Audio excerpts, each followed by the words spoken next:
Y así comienza La Ciudad Letrada, presentada por Oscar Blanco y Grace Bolívar.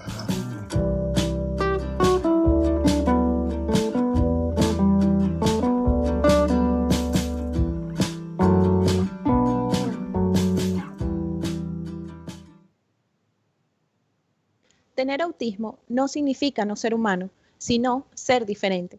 Jim Sinclair, 1992. Y con esta frase demoledora le damos inicio a nuestro 10º episodio de hoy. Muchas gracias por estar allí, por conectarnos, por sintonizarnos, por apoyarnos, por escribirnos y sobre todo porque ahora esta comunidad ha crecido a 68 suscriptores. Somos La Ciudad Letrada, la ciencia de golpe. Y llegamos a ustedes gracias a un equipo que hace posible este espacio. Manuel López en los controles, Eli Blanco en las redes sociales, Oscar Blanco y Manuel López en la producción general y en la conducción, quienes tenemos la dicha, el gusto y el disfrute de estar aquí, hablar para ustedes y a veces ser sus oídos, Grace Bolívar y Oscar Blanco. Grace, ¿cómo estás en la ciudad en la que nunca llueve? Nunca de los jamases. Hola Oscar, hola a toda nuestra audiencia, a todos los que nos están escuchando y viendo también. Bueno, Lima está en calma. Ya era hora que estuviera en calma, ¿no? Efectivamente aquí en Lima nunca llueve, lo que cae. Sí, total, es que estuvimos pasando unas semanas fuertes, de verdad que sí, fuertes, a nivel político, obvio. Y bueno, sí, efectivamente aquí en Lima nunca llueve, hay personas que no me creen, pero no llueve así bastante como en Venezuela, es una pequeña lloviznita y ya. Así que sí, es triste. Pero todo está bien, así que bueno, bienvenidos a un episodio más, ya es el 10º, vamos bastante bien, el tiempo pasa de verdad muy, algo que te gusta. Entonces, debido a esto, los voy a invitar a que nos sigan en nuestras redes sociales como Facebook, Twitter e Instagram como La Ciudad Letrada. También nos pueden escuchar por Spreaker.com y por Spotify, donde pueden descargar los episodios y escucharlos también cuando quieran, en cualquier momento. Y no olviden suscribirse, darle like y compartir nuestros videos en YouTube para que se enteren y también pueden participar, pueden comentar, que los estaremos escuchando y leyendo. Bienvenidos. Así es, y para celebrar este 10º episodio tenemos un programa muy bueno, especial, fantástico, porque vamos a hablar sobre TEA y familia, un asunto lingüístico. Y para conversar sobre este tema tenemos a dos buenas amigas, excelentes amigas, que son expertas en el área, como lo son Verónica Rebolledo Luna y Yoselis Ventura Olivet. ¿Quién es Verónica, Grace? Muy bien, te voy a contar un poquito de Verónica Rebolledo. Es natural de Concepción, Chile. Es profesora en educación diferencial y magíster en educación diferencial. También tiene mención en necesidades educativas múltiples de la UDC. Las actividades académicas, que ha desarrollado se relacionan con la docencia y la investigación, en la Universidad de la UCSC. También en la actualidad, con el equipo de la sección lingüística del UC, se encuentra realizando un estudio exploratorio evaluación existente entre las distintas habilidades metacomprensivas, funciones ejecutivas, habilidades de motivación por la lectura y el uso de las estrategias con respecto al desempeño en comprensión lectora en estudiantes con TEA. ¿Sí? Y su proyecto de investigación se titula Características cognitivas y metacognitivas de los lectores con trastorno del espectro autista. Cuéntame un poquito ahora de nuestra siguiente invitada, Oscar. Yoselis Ventura Olivet es coreana, pero no de Corea, del sur ni del norte, sino de Coro.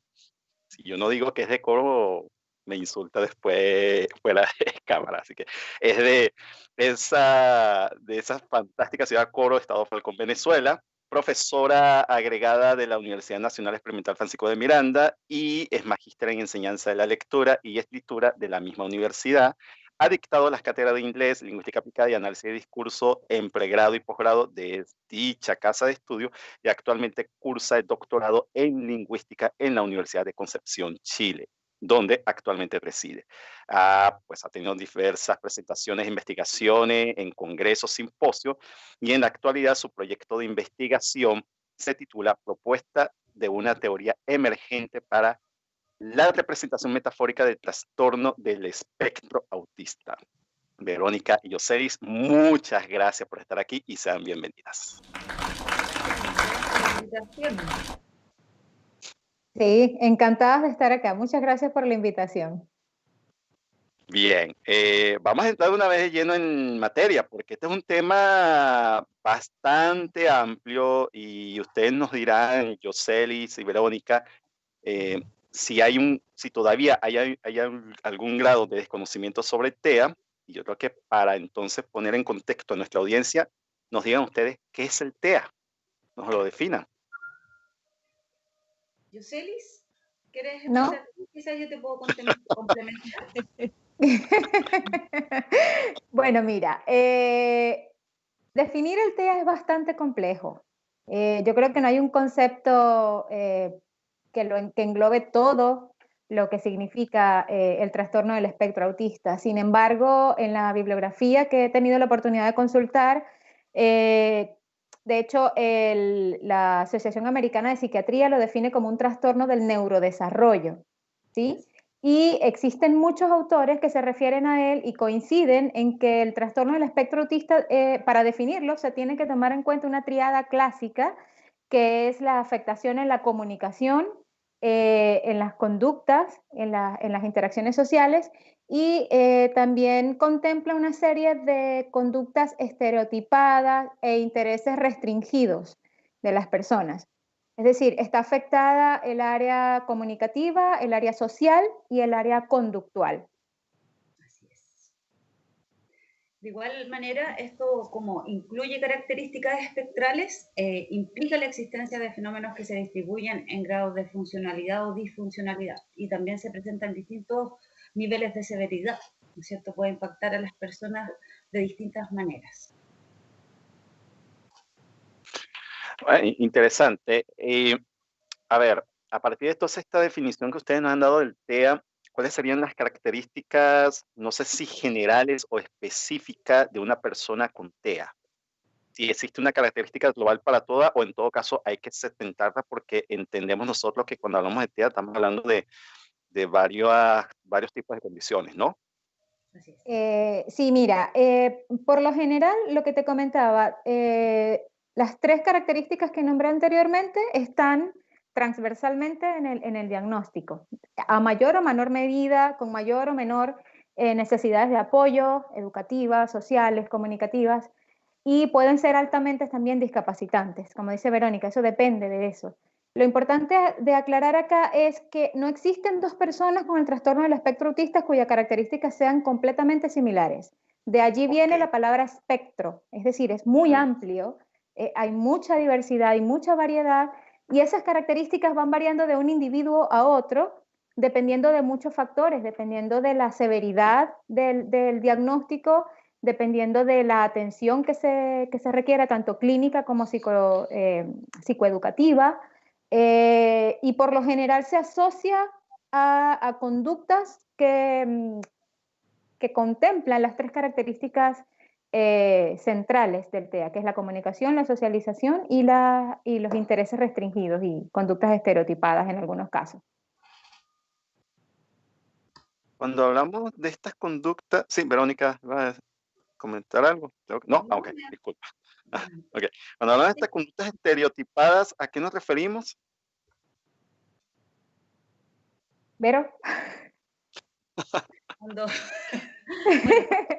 es cierto, Yoseli? Cuando hablamos de conductas estereotipadas, podemos encontrar como distintas maneras de expresión, pero podríamos decir que se caracteriza por ciertos patrones que se repiten y que son característicos de la persona en particular, como en algunos casos podríamos ver niños que aletean o que aplauden constantemente, o así también ciertas como fijaciones a rutinas de vida. Pero Ya. eso va a depender de las personas. Como bien dice Yoselis, acá vamos a encontrar que si bien presentan y comparten, ¿no es cierto?, un diagnóstico, ninguna de las personas que lo tiene es igual a la otra. Entonces, hay que ser bien cuidadoso a la hora de definir y reconocer estas características.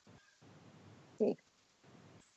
Entonces, una persona, o sea, cuando encontramos personas con TEA y decimos, bueno, esta persona tiene TEA, obviamente que entonces va a ser distinta a otra persona que también presenta la misma condición. Lo digo porque cometemos el error, aquellos que somos neófitos en el tema y tendemos a decir como que no, TEA entonces va a ser igual que otro y otro y otro. Entonces, de plano ya ustedes nos dicen que no es así. No es así. No.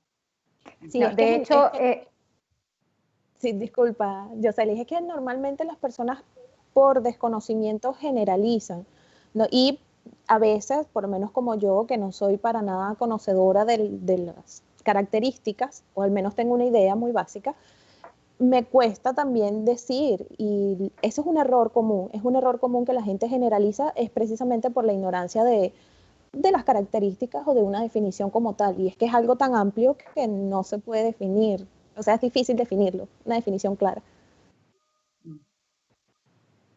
sí, exactamente. Y las personas no necesariamente tienen por qué saber todo. Eso se investiga y tú lo estudias cuando te toca directamente. En el caso de Verónica, ella es especialista en el TEA desde el área educativa, es su profesión, estudió para ello, se preparó para ello. Y en mi caso es porque mi niño tiene TEA. Víctor Manuel tiene 9 años, es un niño no verbal. Entonces, como madre me tocó, pues, esta palabra está muy de moda, pero me tocó empoderarme en el tema para poder hablar con propiedad, para poder saber cómo abordarlo desde el punto de vista tanto clínico como psicoeducativo, porque te afecta mucho, te afecta todo en realidad. Te afecta toda la vida, porque muchas veces, y esto es lo complejo del trastorno, que muchas veces creemos que es una enfermedad y no es una enfermedad. Exacto, sí, es que por lo menos yo debo reconocerlo, cuando comencé a hablar con Verónica sobre este tema y luego posteriormente contigo, para mí era una enfermedad. Luego ustedes me aclararon que no es una enfermedad. Inclusive con Grace y Manuel, cuando estábamos revisando el guión y todo eso, sí, nos dijimos, hay que tener mucho cuidado qué palabras vamos a utilizar para no herir susceptibilidades, porque obviamente, bueno, estamos también en una época en que cualquier palabra que digamos hiere susceptibilidades, pero en el caso particular de las personas con TEA, hay que ser muy cuidadoso. No estamos hablando de enfermedad, estamos hablando en todo caso de condición, ¿no? Y hasta yo dudo, no sé si es la palabra exacta.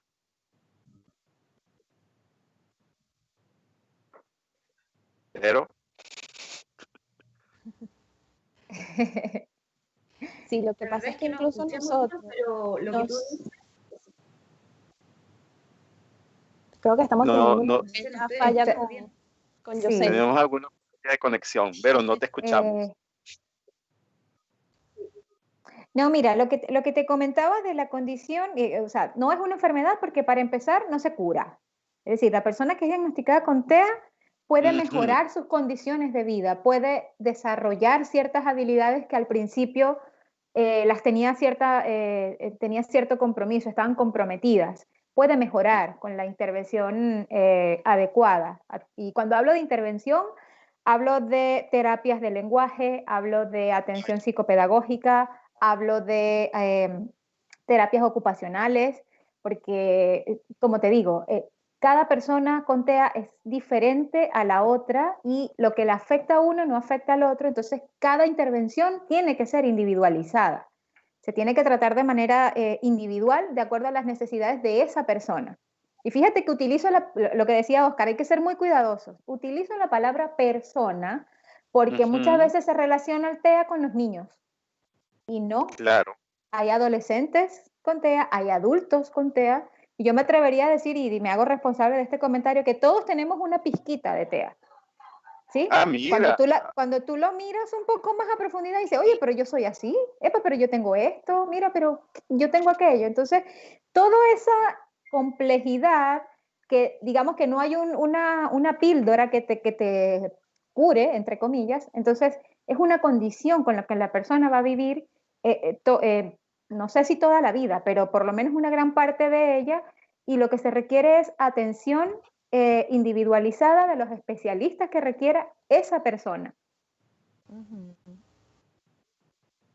Claro, porque es eso, como el TEA es tan amplio y cada individuo tiene ciertas características, no todos son iguales, todos son diferentes, obviamente el especialista que lo va a atender, darle clases o terapias o lo que sea, tiene que ser personal para que se pueda adaptar a las características que ese individuo tenga.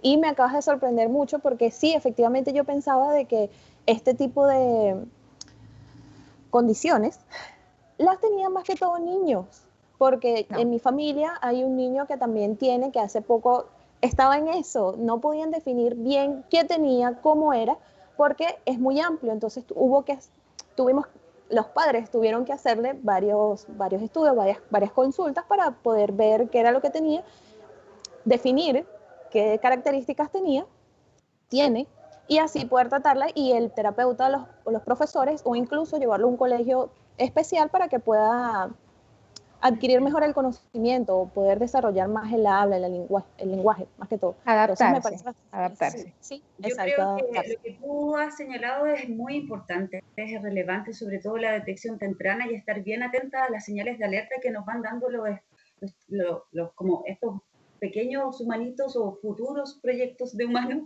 porque son chiquititos y nos señalan ciertas, o nos demuestran ciertas situaciones que comúnmente algunas familias tienden a no ver, a no querer aceptar, etcétera, porque igual para las familias aceptar un diagnóstico y verse con una gran mochila en cuanto a lo que significa, ¿cierto?, sobrellevarlo, porque el TEA no solamente afecta a la persona, sino que también impacta a un grupo familiar, a los hermanos, a sus padres, etcétera. Y por tanto... Pero, disculpa, quiero que nos detengamos allí sobre todo esto de que afecta al núcleo familiar. Lo vamos a desarrollar en el próximo corte porque conviene ahora que hagamos la primera pausa con la cápsula correspondiente, ¿sí? Pero esa idea vamos a detenerla allí y ya volvemos con ella. Okay. Te recomiendo qué leer. Buenas tardes, amigos del programa Ciudad Letrada. Mi nombre es Dulce María Santamaría y trabajo como profesora en la UPEL, en su Instituto Pedagógico de Caracas, en Venezuela. En esta oportunidad quisiera invitarlos a releer el Decameron de Boccaccio, un texto que aparece durante la pandemia de la peste negra y que hoy por hoy, en tiempos de la pandemia del coronavirus, es necesario releer, porque sus páginas nos presentan que el amor es la fuerza motora del universo que puede curarnos de todo mal. Mal que puede ser físico, que puede ser mental o que puede ser espiritual. Por tanto, los invito a releer nuevamente el Decameron de Boccaccio. Gracias. Bien, regresamos. Quedó en el aire un comentario bastante interesante que es referente a cómo este tipo de características cuando se detectan llega a afectar a la familia. Entonces, Verónica, te dejaste la idea ahí en el aire, así que cuéntame. Claro, lo que yo decía es que cuando se recibe el diagnóstico, bueno, y también yo todo esto lo inicié diciendo acerca de lo que tú contabas de tu familiar, ¿no es cierto?, que había una persona, un niño que sospechaban o tenían la sospecha de. Creo que hoy en día el conocimiento, ¿no es cierto?, acerca de la existencia de este tipo de personas ha crecido tanto y ha aumentado que ya la necesidad. Y hoy en día todos los profesionales deberían estar preparados para poder diagnosticar, ¿no es cierto?, a tiempo este trastorno. ¿Por qué? Porque a mayor intervención y más tempranamente, más posibilidades tenemos de incluir a las personas, ¿no es cierto?, a estos espacios que podamos compartir en momentos, ¿no es cierto?, en igualdad de oportunidades, con equidad, etcétera. Pero para eso se requiere, uno, un diagnóstico temprano y una intervención adecuada, como bien lo decía Yoseli, de acuerdo a las necesidades de apoyo que presenta cada uno de los niños y niñas. Y bueno, sí, cuando se detecta, ¿no es cierto?, ningún familiar, ninguna familia está preparada para recibir este diagnóstico y ellos se ven bastante impactados. Cada una de las familias también son singulares dentro de este aceptar, ¿no es cierto?, y de esto sobrellevar, etcétera. Y dentro de la literatura podríamos decir que podemos encontrar distintas etapas que pasa la familia en cuanto a la aceptación, ¿no es cierto? Pasan por un estado de negación, de no querer aceptar que su hijo tiene el trastorno, luego quizás también pasan por una etapa de culpa, donde sienten que ellos o quizás el otro familiar o la pareja tuvo o tiene esta gran carga genética que hace que el niño nazca así. También está, ¿no es cierto?, el duelo, donde sufre, se llora, se padece, y finalmente, ¿no es cierto?, podríamos encontrar este gran momento de la aceptación, donde finalmente nos damos cuenta, o sea, estás acá, eres parte de mi vida, eres tan importante para mí como cualquier otra persona o cualquier otro de mis hijos, y por tanto te tengo que ayudar. Entonces, buscar lugares donde hayan profesionales especializados en el área, porque trabajar con una persona que presenta trastorno del espectro autista no es lo mismo que trabajar con cualquier otro tipo de estudiante. Se requiere formación y se requiere conocimiento de la temática. Interesante, Verónica, todo esto que nos estás planteando y ya en el chat por YouTube tenemos varias preguntas y varios de nuestros internautas que nos están viendo y nos estás escuchando. Tenemos a José Rafael Simón, quien estuvo recientemente por acá, uno de nuestros invitados, nos manda un saludo desde las Islas de La Palma en Canarias, España, y plantea varias preguntas. Voy a leer la primera, dice... ¿cuáles son las orientaciones de acuerdo a la experiencia que tienen ustedes? Caso Yoselis como madre con un niño con TEA, el caso de Verónica, que es especialista en el área. ¿Qué orientación se le puede ofrecer a los padres cuando tienen un niño de esta condición o con esta condición? Bueno, yo creo que lo primero que tenemos que hacer es detectar, tener el diagnóstico temprano a tiempo y buscar un lugar o la compañía de profesionales que estén capacitados y conozcan para poder intervenir, para poder también ejercer un trabajo interdisciplinario. Aquí se necesita la ayuda de psicólogos, de fonoaudiólogos, de profesores, ¿no es cierto? O sea, un para equipo interdisciplinario. ¿Cómo? Ok, interesante. Entonces, no solamente un solo profesional o una persona que va a estar dando orientaciones, sino que tiene que tener detrás de sí a todo un grupo de profesionales que de alguna manera pueda orientar y pueda darle pues las pautas o recomendaciones a este caso a los padres, ¿no?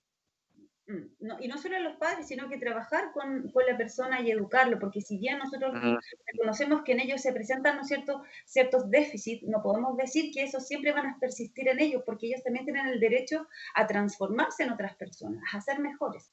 Entonces, por medio de la intervención y la detección, ¿no es cierto?, de las necesidades de apoyo, vamos entregando, ¿no es cierto?, estos apoyos que son necesarios, que la persona requiere para poder transitar, participar, pertenecer, ¿no es cierto? Podemos encontrarnos con chicos y chicas que logran y llegan a ser adultos 100% funcionales, que tienen trabajo y, bueno, como tiene características espectrales, de igual manera puedes encontrar, bueno, distintas realizaciones dentro del espectro, pero personas muy brillantes, muy inteligentes. De hecho, a mí me gusta mucho escuchar la frase que dice, ¿te gusta la tecnología? ¿Te gusta tener un celular? Bueno, agradecele a una persona con trastorno del espectro autista porque de verdad que se especializan mucho y son muy, muy competentes, muy capacitados, de verdad admirables. Sí, mira, desde mi propia experiencia, yo pienso que no existe una guía que tú le puedas entregar a un papá, por muy buena intención que tengas, que digamos que se pueda decir que es estandarizada. ¿Sí? Como dice Verónica, no es solo la familia la que se afecta cuando se recibe este diagnóstico. Y lo más recomendable es no retardar la aceptación, porque cuando tú lo aceptas es cuando tú comienzas a actuar en función del desarrollo de tu hijo. o de tu estudiante, o de tu familiar, o de tu primo, de tu sobrino, porque no, como te digo, afecta no solo el núcleo familiar, afecta todo el contexto social y familiar de la persona diagnosticada. Entonces, yo en un principio, como decía Verónica, pasé por muchas etapas. Obviamente me negué, me culpé. Hubo un momento en el que sí me reprochaba por qué él es así y no asado, qué sé yo, empezaba a compararlo, eso es inevitable, todos los padres creo que lo hacen. Y ahí es donde está el prestarle atención a esas características que comentaba Verónica, a las estereotipias, si el niño mueve mucho las manos, si tiene ecolalia, si el niño no presta atención, si no te fija la mirada, muchas cosas, muchas cosas. Entonces, yo pienso que cuando tú recibes el diagnóstico es importante vivir tu proceso, porque tampoco hay que forzarlo, eso es un proceso, un duelo. De hecho, se denomina así en la bibliografía, es un duelo. Entonces, sí, en los libros y en todo lo relacionado con eso se denomina así. Es un poco fuerte, pero en realidad las etapas son las mismas. Entonces, tú cuando comienzas a actuar, tú tienes que pensar en que no pierdes nada y ganas mucho. Porque de repente un pediatra, por ejemplo, te va a decir, no, mira, está muy pequeño, tiene 2 años, todavía no ha madurado bien, vamos a darle tiempo, vamos a ver cómo evoluciona, porque también es un bálsamo, ¿no? Para los papás bajarle un poco a la ansiedad, pero hay que prestarle mucha atención y digamos que el pálpito del padre y de la mamá y de la familia siempre va a estar allí.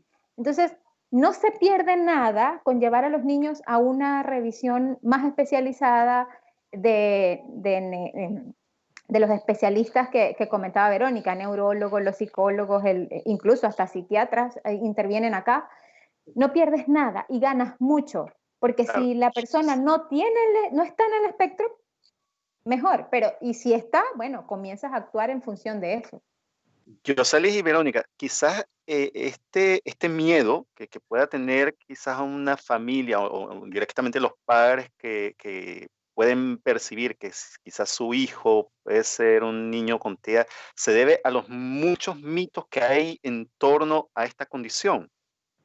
Y si se debe a eso, ¿cuáles serían los principales mitos que ustedes como especialistas han escuchado sobre las personas con TEA?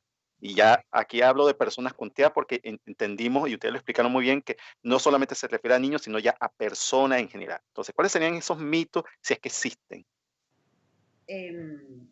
Yo creo que acá hay que ser bien cuidadosos porque más que mito, bueno, más que el mito que puede existir, es una caricatura, como una caricatura y una adjetivización que se le da a la persona creyendo que, no sé, por ejemplo, juegan con el lenguaje, pueden darle un adjetivo a alguien y diciendo, ya te pusiste autista, ¿no es cierto? Juegan con eso creyendo que estas personas, no sé, son tan singulares que podríamos definir solo o adjetivizar al otro a través de esta palabra. Yo creo que por aquí debemos empezar con educación a la población, ¿no es cierto? Deberíamos ser conscientes y aplicar lo que se llama aceptación y respeto, porque cada uno de nosotros vivimos en un enfoque de diversidad, ninguno de nosotros es igual al otro y por tanto hay que, es como festejar, ¿no es cierto?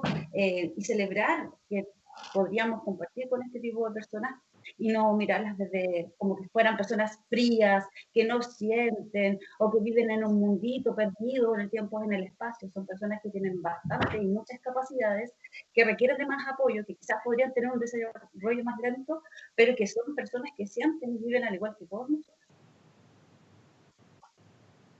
Sí, yo creo que ese es el mito más, digamos, general. Se cree que las personas con autismo viven en su mundo, están encerrados en un barril tipo el Chavo del Ocho, suponte, no sé, y tendemos a relacionar un poco su proceso de desarrollo diferente y lo relacionamos con lentitud, ¿sí? Así como que de repente ellos, como dice Verónica, ellos necesitan más apoyo, pero no necesariamente sea diferente al resto de la población. Por lo menos a mí me cuesta mucho la matemática.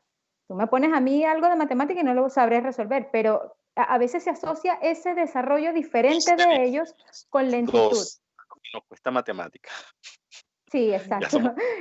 Entonces, como dice Vero, a veces se utiliza la palabra autista como un término despectivo para resaltar ciertas características de otras personas que son malas, y eso está mal, eso no se hace, porque existe mucho potencial en cada una de las personas, solo que cada uno tiene un potencial diferente al otro, y hay que saber trabajar en función de eso, de explotarlo, y allí es donde juega un papel fundamental la familia y la sociedad también. Claro. Así es. Oye, Oye, y volviendo al tema anterior que tocábamos, respondiendo a la pregunta que hizo, no recuerdo el nombre, ¿cómo se llamaba? José Rafael, que tenemos varias preguntas, pero dale con esta respuesta y después formulamos la siguiente. Quiero enfocarme en algo que es súper oportuno decirlo, que la intervención, ojo ahí, no se hace solamente en el estudiante, sino también en la familia. La familia tiene que reconocer de qué manera se puede intervenir, de qué manera se puede exigir, ¿no es cierto?, para que su hijo pueda ir avanzando, porque, como decimos, estas características, ¿no es cierto?, y estas necesidades que pueden florecer en cada uno de los sujetos van a ser especiales. Y por tanto, la familia también necesita formación. También lo necesita. Claro, miren, chicas, tenemos, Grey, tenemos muchas preguntas acá en el chat de YouTube, aparte de los saludos que envía nuestra audiencia. El mismo José Rafael nos pregunta que si la sordera es una condición y no una enfermedad y si forma parte del TEA. ¿Qué pueden responder? La sordera o la hipoacusia es un tipo de discapacidad sensorial, ¿no es cierto? Dentro del TEA pueden haber asociaciones o se le pueden asociar otras discapacidades, como por ejemplo la discapacidad intelectual. Puede existir que nazca, por ejemplo, una persona que sea parte del espectro y que tenga sordera, que tenga, no sé, discapacidad visual, etcétera. Pero sí son cosas distintas, totalmente diferentes. La sordera es una discapacidad auditiva y el TEA es un trastorno del espectro autista que, ¿no es cierto?, afecta o se ve caracterizado, ¿no es cierto?, por esta diada que nombraba hace un rato José. Ya. El mismo José Rafael pregunta que existe algunas terapias con animales como equinoterapia. Entonces, él pregunta si eso es una leyenda urbana y si no es así, entonces, ¿qué efecto tienen las personas con TEA? Pero antes de responder esta pregunta, ¿qué conviene ahora, Grace? Vamos a ir a nuestro siguiente corte, así que ya venimos. Te recomiendo que escuchar. Saludos amigos de la ciudad letrada. Agradezco nuevamente la convocatoria y en esta oportunidad los quiero invitar a que escuchen a una cantautora manchega llamada Rosalén.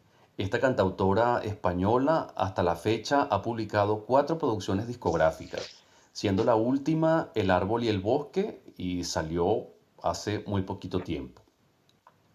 Dicen que es la nueva reina, por así decirlo, de la canción protesta aquí en España.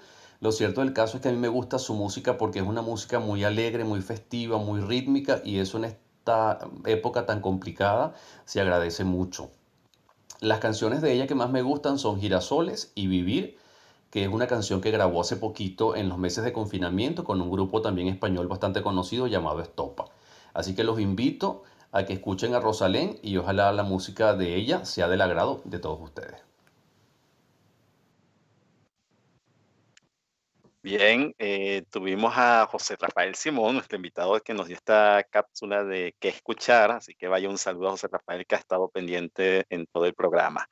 Quedó al aire una pregunta sobre la equinoterapia, creo, si era una leyenda urbana o si efectivamente tiene algún efecto positivo en las personas. Es una realidad. Sí. Aquí, por ejemplo, en Concepción se hace equinoterapia, existen distintas instituciones que ofrecen este servicio y que netamente trata, ¿no es cierto?, de potenciar las habilidades de interacción social que pueden tener disminuida un poco las personas con trastorno del espectro autista. Es una realidad. Bueno, y también dentro de estas intervenciones o terapias podemos encontrar un infinito de programas de intervención, ¿no es cierto? Por ejemplo, el programa Teach, la metodología ABA, etc. Lo importante, yo creo, aquí es que hay que ser asertivo de acuerdo a cuando yo me enfoco a algo, es que quiero apoyar en la persona y cuáles son sus necesidades de apoyo, principalmente es eso. Pero la equinoterapia sí, es una realidad y existe. Sí. Bien, eso me gusta mucho porque, por ejemplo, donde yo vivía en Venezuela, en Caracas, cerca había una universidad, bueno, la Simón Bolívar, y cerca de allí había un complejo también militar, la Fuerte Tiuna, donde hacían este tipo de terapias con caballos. Eso lo vi mucho también para pacientes o individuos con TEA y pacientes con discapacidad motora, más que todo. Y se notaba mucho el cambio, la mejora y el contacto quizás con otros animales que no tienen cómo comunicarse también, les despierta esa intuición, los motiva, es otro tipo de motivación. Entonces, siguiendo con las preguntas de YouTube, tenemos nuevamente a José, que nos está preguntando qué efecto tienen en las personas con TEA. Creo que ya esa pregunta la formulamos, Grace, que era que tenía que ver con equinoterapia, sí. Sí. Exacto, sí, qué efecto tienen, disculpe. También nos escribe Yerlin Ventura, nos manda un saludo también desde Coro, y dice, ¿una persona con TEA nace o puede aparecer el trastorno durante el crecimiento? Una pregunta interesante. Interesante pregunta. Una persona que es parte del espectro nace con este tipo de características. Recordemos que es un trastorno del neurodesarrollo, ¿no es cierto? Y por tanto la persona viene con estas características. Es ella, esas van a ser y se va a desarrollar así. Lo importante es, como yo decía, estar atenta a las señales de alerta y poder optar a un diagnóstico temprano para realizar intervenciones. Porque mientras más temprana es la intervención, más posibilidades tenemos de ir disminuyendo, ¿no es cierto?, nuestras características o nuestras dificultades. Sí, eso es clave. Sí. Y tenemos también saludos de muchos de nuestros internautas. Jessica Santos le envía saludos a la profesora Verónica y a todo el espacio. Valentina Sinfuente agradece este tipo de espacio. Jaque Olivet saluda a Yoselis y también, imagino que nos saludará a todos también. Melanie. Ok. Tenemos a la familia Ventura Olivet aquí en el canal en YouTube. Melanie Ortiz, pues le agradece mucho a Verónica, indica que es excelente como profesora. Y Martín Hijandria, creo que lo dije bien, pregunta, ¿qué recomendaciones puedes dar para un niño con TEA y hasta qué edad se puede evitar que aumente la condición? Yo creo que la condición no aumenta, la condición es y existe. Yo creo que lo que pueden aumentar son las dificultades, ¿no es cierto?, de interacción social, o pueden aumentar en algunos momentos estos intereses restringidos por ciertas temáticas que ellos van desarrollando, etc. Pero lo importante, ¿no es cierto?, es tener claridad de qué manera se puede intervenir y buscar los profesionales competentes, como decíamos anteriormente, que estén capacitados para realizar, ¿no es cierto?, intervenciones, sobre todo para potenciar sus habilidades lingüísticas y comunicacionales, ¿no es cierto?, bajar un poco las ansiedades, ¿no es cierto?, y permitir, ¿no es cierto?, desarrollar sus habilidades adaptativas para que puedan, ¿no es cierto?, participar en igualdad de oportunidades al igual que cualquier otro ciudadano.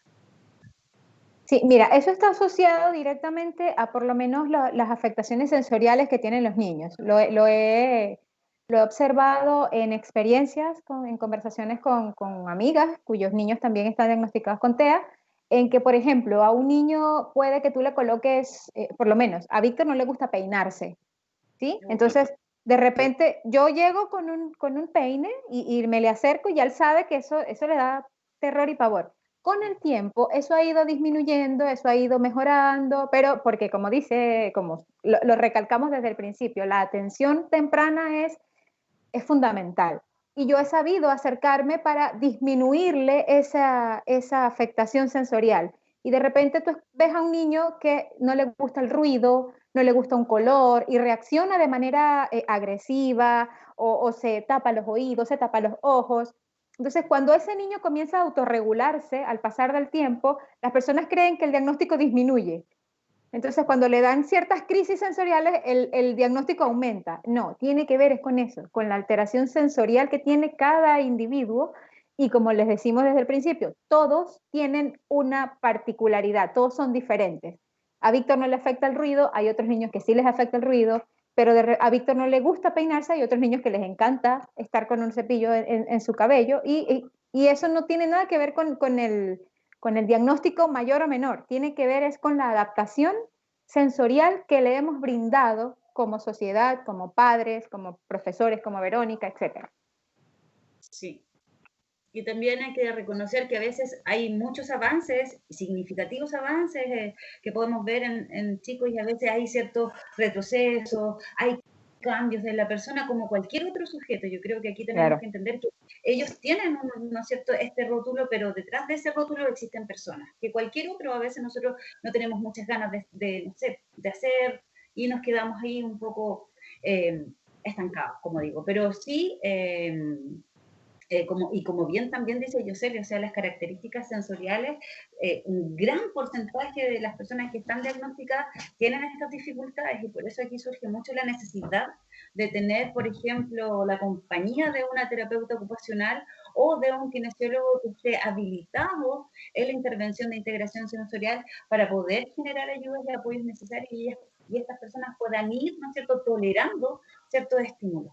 Porque el cerebro no registra, porque el cerebro registra tremendamente, y para ellos, por ejemplo, un sonido tan pequeño para nosotros es tan agudo. Yo me recuerdo mucho que una vez una alumna me decía que cuando ella era chica le dolía tanto cierto ruido cuando iba a la escuela, cuando los niños movían las sillas.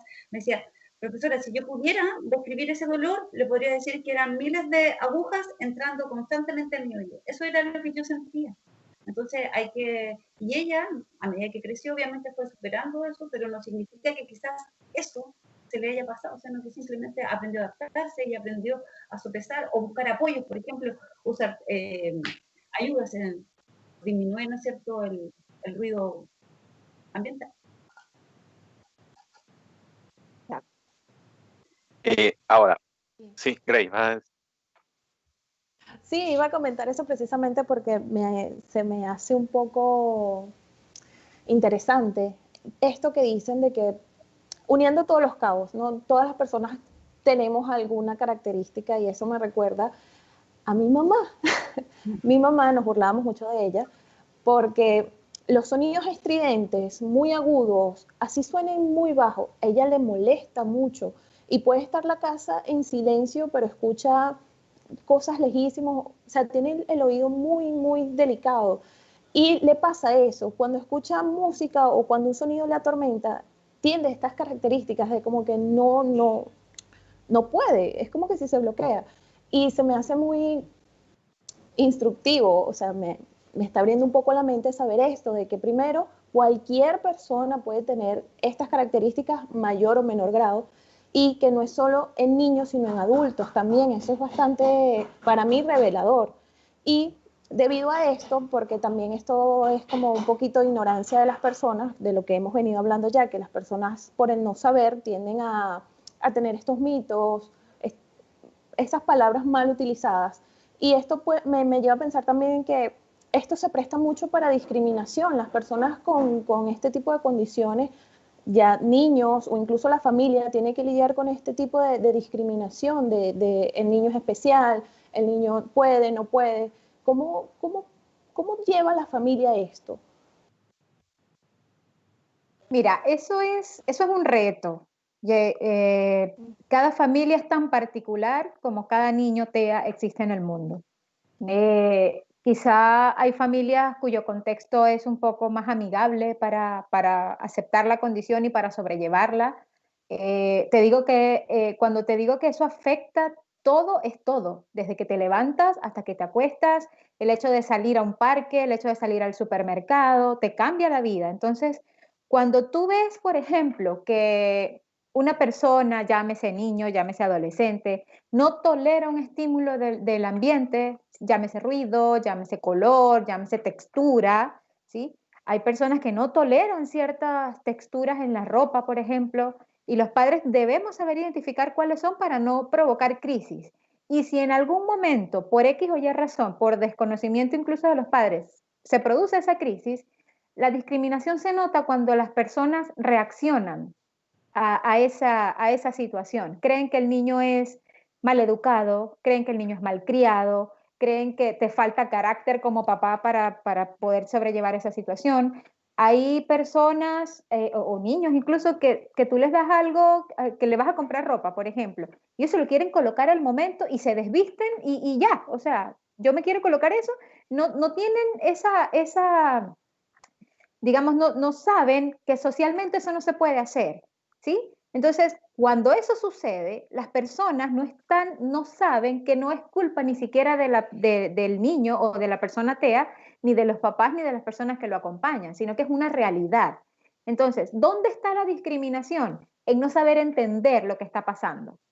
Entonces, por eso este tipo de espacios se debería multiplicar porque la gente necesita saberlo. Y como decíamos al principio, lo comentaba Verónica, los casos van en aumento. Es decir, hoy día tenemos una estadística, pero con los años se proyecta que el TEA va a ser algo con lo que vamos a tener que aprender a vivir todos, absolutamente todos. Perfecto. Vamos a la pausa, nos corresponde la tercera cápsula y volvemos después de ella para seguir ahondando en este tema que pues tiene muchas personas sintonizadas con este tópico que estamos tratando. Ya volvemos. Te recomiendo qué ver. Hola a todos, gracias al equipo de la Ciudad Letrada por permitirme este espacio para recomendarles ver La vida es bella, película escrita y dirigida por Roberto Benigni. Al ver esta película por primera vez hace más de una década, comprendí y procuro construir a diario para mis hijos, para mis familiares y amigos, los más cercanos, un panorama en donde la fantasía es protagonista principal. Ella hace más llevadero el mundo real, pues siempre presenta otros caminos, otras puertas, otras luces, para enfrentar ese campo de batalla perenne que se nos presenta en nuestro paso por este mundo. Volviendo a la película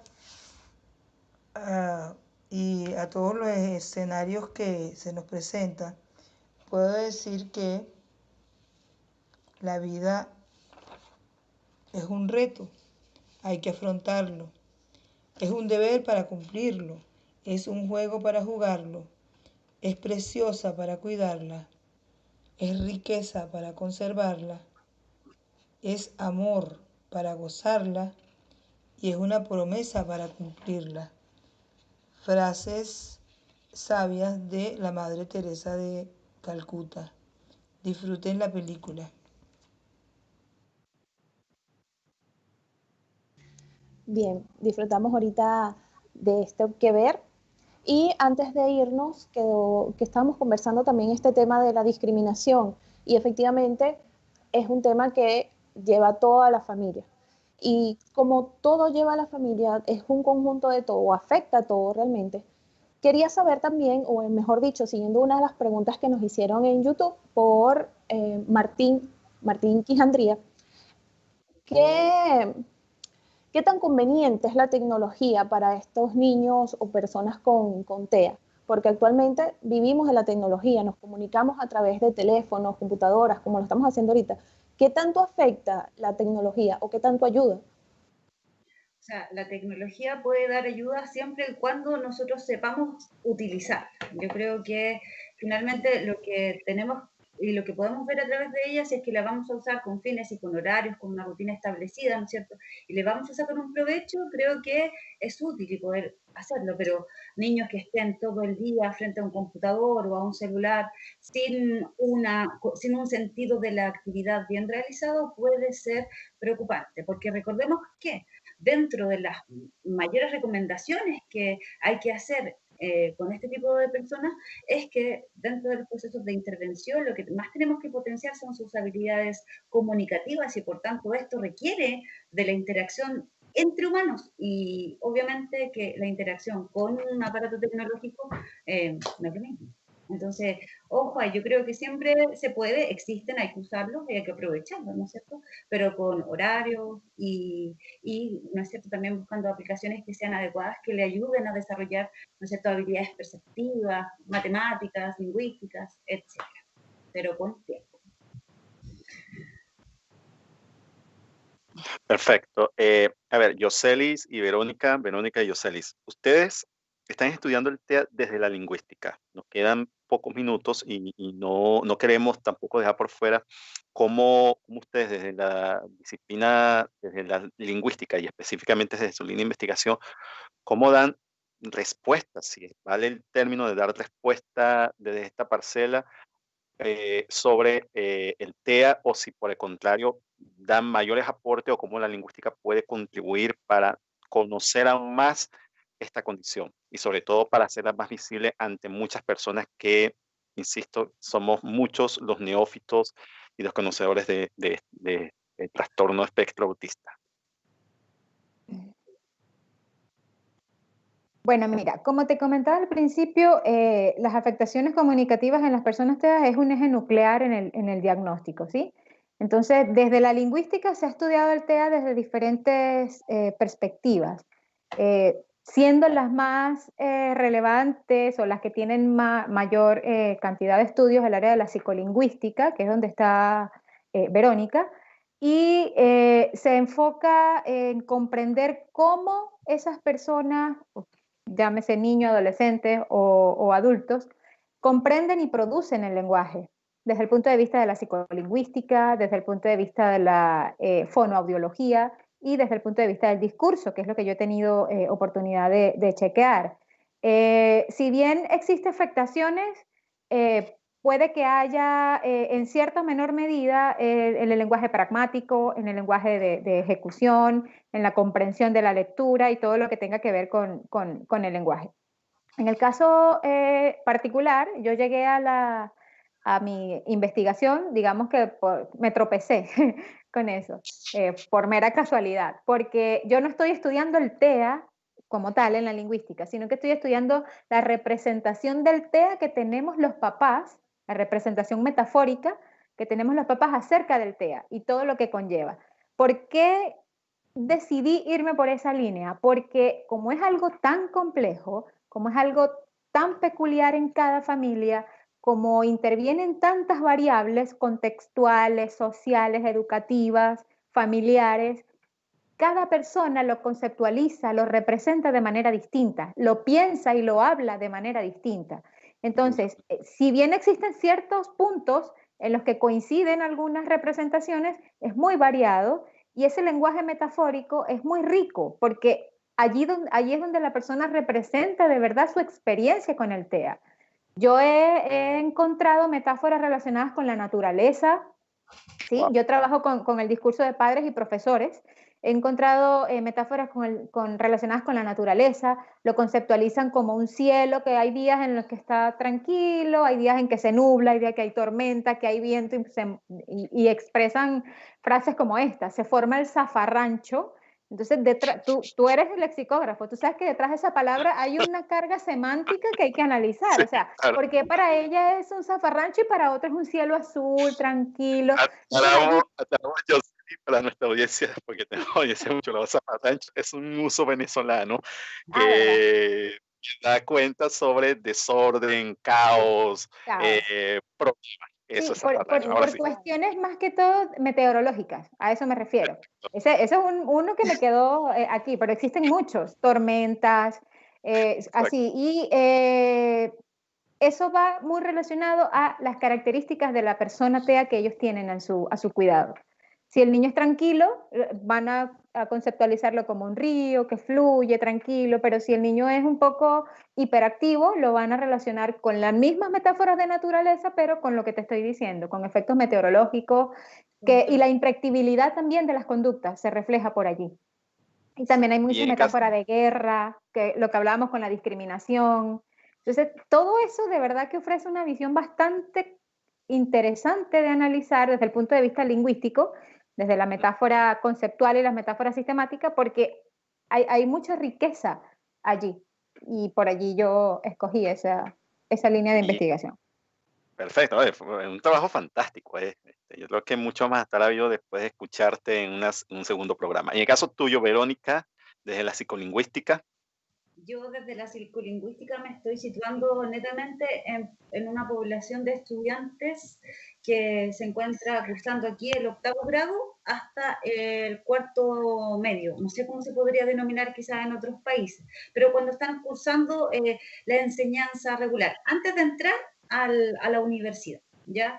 ¿Y qué estoy buscando? Describir, ¿no es cierto?, cuáles son las características que tienen en comprensión lectora, pero además es imprescindible, ¿no es cierto?, para mí indagar cómo se enfrentan a los desafíos que le impone el discurso, y por tanto estamos estudiando las habilidades metacognitivas, función ejecutiva, la motivación por la lectura y también el uso de estrategias que utilizan para comprender. Entonces, a través de, ¿no es cierto?, de todos estos estudios que para aquí, para Latinoamérica y sobre todo para mi país, que es Chile, es bastante innovador, no se ha hecho mucho, no se produce mucho en el área, y es necesario, ¿para qué? Para ayudar a tomar decisiones, para cambiar ciertas políticas públicas, ¿no es cierto? Y estas personas accedan a proyectos educativos que los ayuden a suplir sus necesidades de apoyo, ¿no es cierto? Así que es necesario. Y es urgente, además. Sí, totalmente. Y complementando un poco lo que dice Vero, por lo general lo que les comenté al principio, los estudios están relacionados a mejorar la calidad de vida y educativa de las personas TEA, pero si bien hay una realidad, que es la que yo estoy viviendo en mi caso, existe una realidad que se desconoce. Nadie sabe lo que la familia vive, lo que el papá, lo que la mamá, y el profesor viven. Y entonces también es una manera de visibilizar esas experiencias, esa realidad, y de esa manera también complementar lo que dice Vero, que se puedan incorporar a proyectos educativos, sociales, y que digamos que formen parte de un todo, porque como decimos, el TEA es todo en realidad. Sí, así es. Para que saludes, ¿eh? No quiere venir, Víctor. No quiere. Interesante entonces, porque ya vemos que el TEA, más allá de ser un punto, o desde la psicología y desde la educación, también puede ser abordado desde la lingüística. Y la lingüística, entonces, más que dar una solución, puede dar respuesta y describir quizás algunos aspectos de esta condición, que con su investigación ya lo están de alguna manera mostrando, ¿no? Bien, creo que nos queda algo más, todavía nos queda algo de tiempo, no sé qué nos dice nuestro operador, porque estamos casi llegando al final y no quiero formular una pregunta que se nos quede en el aire o que pueda entrecortarse. ¿Cuánto nos queda, operador?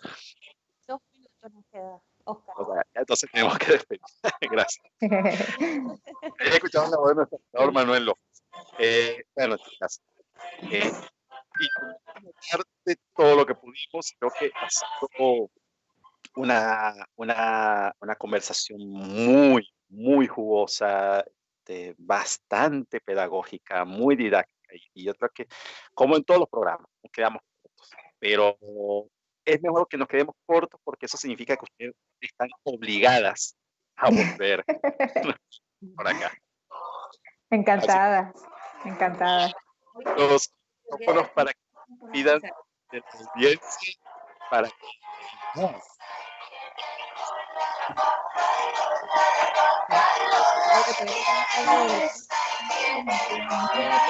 Tienen la oportunidad, tienen controles para poder despedirse. Verónica, Yuselis, es un momento. Pero adelante.